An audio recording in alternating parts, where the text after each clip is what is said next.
All right, what's going on, fellas? Today is, of course, Friday, and we got a nice little announcement from AMD. And it seems like they're actually trying to help out the gaming industry. I did release a video yesterday talking about the pricing of the 9070 once it's being announced. And of course, today was the announcement. So I kind of wanted to go over some touching points on that. You know, AMD, maybe they saved the gaming industry just a little bit. The pricing I still think could have been better, but maybe this actually gives them margin to make a profit and all of this stuff. Obviously, if you haven't heard about the pricing is currently $549 for the 9070 and $599 for the 9070 XT. Now, they definitely had a great showcase. They definitely talked about a lot of things and they showed a lot of things that they actually want to complete. So AMD is someone, or is a company that I see that is in love with software, and I love that myself. Instead of them focusing more on the deep learning side, which NVIDIA does, as far as rendering, they focus on what the hardware can do and how can they use software to help the hardware. It does kind of seem like hardware rasterization is kind of hitting its peak. That's kind of what I'm starting to think for the most part. NVIDIA, of course, they are also using software, but in a very different sense. So DLSS, or deep learning super sampling, they actually have to build models and teach the GPUs exactly what to look for, in a server. And then at that point, the GPUs can actually use it from an internet connection, of course, and actually be able to provide some of these extra frames that you're actually getting on screen, or maybe repurposed frames that are, maybe a lower resolution but still look really good, to allow you to have a higher frame rate. AMD, on the other hand, is utilizing FSR4, which is software, and directly working with the hardware on the GPU locally to actually help you by getting additional frames. So frame generation is happening locally, not away from you. HyperRX is another software that they actually announced. This is actually another example of exactly what I'm talking about. So it is pure software. Most developers will have access to this right away, and over 1,000 games will be supported immediately. And this is actually a really nice touch from AMD, which means maybe if NVIDIA can find a way to take advantage of this, which I'm pretty sure they will also support this out of the box, so that all of these games will be supported with the same type of software and give you the additional frames that you're wanting to see to make the gameplay a lot smoother.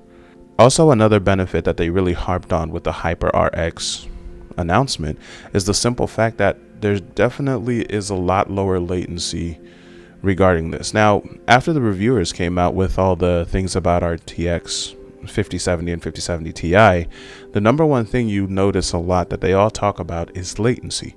Now, of course, frame generation is adding 3 extra frames in between the real frames. So from what the game engine is actually rendering versus what they're adding with the software is actually 3 frames additional instead of just 1 in the middle of each real frame coming from the game engine. And they're saying that that latency definitely is noticeable over time, and it is something that you have to get used to.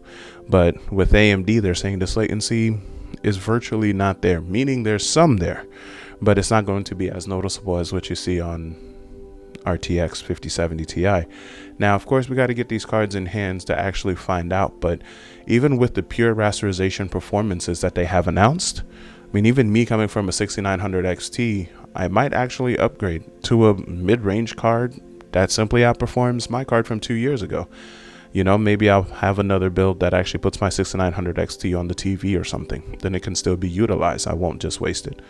So when it came down to pricing, as I mentioned earlier, even in my video yesterday, I also mentioned that most gamers are usually spending between $800 to $1,200 to build their entire system, meaning system, monitor, keyboard, mouse, everything included, all the peripherals, everything. Now it seems like closer to $1,200 might be more realistic, being these cards are definitely $549 and $599. This is kind of why I wished AMD would have maybe targeted $449 to $499, because at that price range, then sure, more people will be able to build a full PC at $1,000. Now, AMD, of course, provides also some of the best CPUs on the market. The best part is you don't need a Ryzen 7, you don't need a Ryzen 9 to actually get the full benefits of their great processing from the CPU perspective. You can still get a Ryzen 5 processor and not have your GPU bottlenecked. So there's definitely a lot of options where there's some tweaking. Now, if you prefer video editing and stuff like that, maybe having more cores will definitely help you out. But now you look at certain things like Davinci Resolve definitely has AI processing that's in there.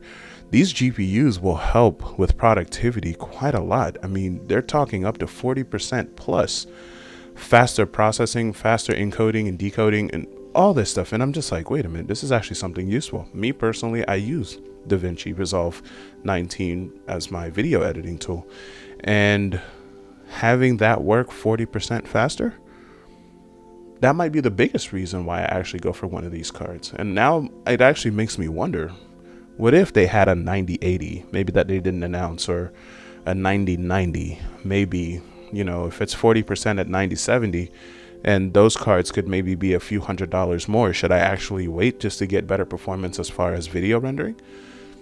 That's actually something to think about as well. And that's kind of one of my hesitations with the 9070 XT even, is what if they come out with something better later on down the road. Now, I know there's the rumor of the 9070 XTX, which will have 32 gigs of RAM, but that's just more RAM for different things that you can do, different workloads and stuff. And also another thing that I noticed in my video yesterday, I mentioned the full precision that you can do with AI models, and in their presentation they actually mentioned the half precision, which I thought was an interesting choice because that's a little bit misleading. But they're still correct, the numbers are still correct, it's just they're showing the half precision, showing a bigger number, basically double what the full precision is able to do versus what you'll realistically get, which is the full precision for the most part. So now if you're a content creator, obviously NVIDIA also is going to have their things with the 5000 series, but if you're a content creator, you're a gamer and all this stuff, these cards are definitely able to do a lot more than ever in a much more efficient way. I mean, they always could in the past, maybe now they're just getting much more efficient because the AI cores are being added. So I'm actually excited to kind of see what these will do in real world once we get them in hand. But one thing I will say is, if you're a pure gamer and for some reason you're playing at 4K and you want to play at 4K, the cheapest way you're going to play at 4K is $599 right now. It's probably the best price that'll get you there very comfortably. Great performance, and you don't have to worry about too much. And of course, that's once these cards launch. They're not out yet. Now, 5070 Ti, maybe they were waiting for AMD. Maybe NVIDIA was waiting for AMD. It's like, hey, you know, we dangled the carrot at $750 to $1,000, which AMD pointed out in one of their slides, by the way. They're like, you know, they black out the card, they show $750 and then a question mark, because we really don't know what the price of the 5070 Ti will be. But if the hints are lining up and the prices are lining up, it'll definitely be more than $750. So for the price, for the performance, and for what you'll be able to do, it's going to be tough to beat the 9070 XT and the mid-range price of $599. That's going to be extremely tough. So this is something that we'll definitely all get to look forward to. I can't wait to see what more information we get once we get these cards in hand. But you know, let's keep our eyes open. Maybe the $1,000 PC is not dead. Maybe the $1,200 PC is not officially dead. Maybe, you know, maybe now we're kind of getting back into the realm of reasonability, but at the same time, not really, because maybe the $800 PC truly is dead, especially at that price of $599. Maybe, yeah, that's just toast. It's gone. So, I wonder how gamers will react to this. I'm curious. For me personally, I honestly think AMD could have done better with the pricing. I honestly do.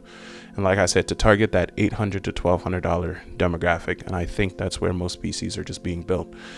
And I think they missed out on the $800. $1,000 may be possible, but $800, $900, I just don't see it anymore. But thank you guys for listening, man. Let me know what you think in the comments, y'all. Peace out.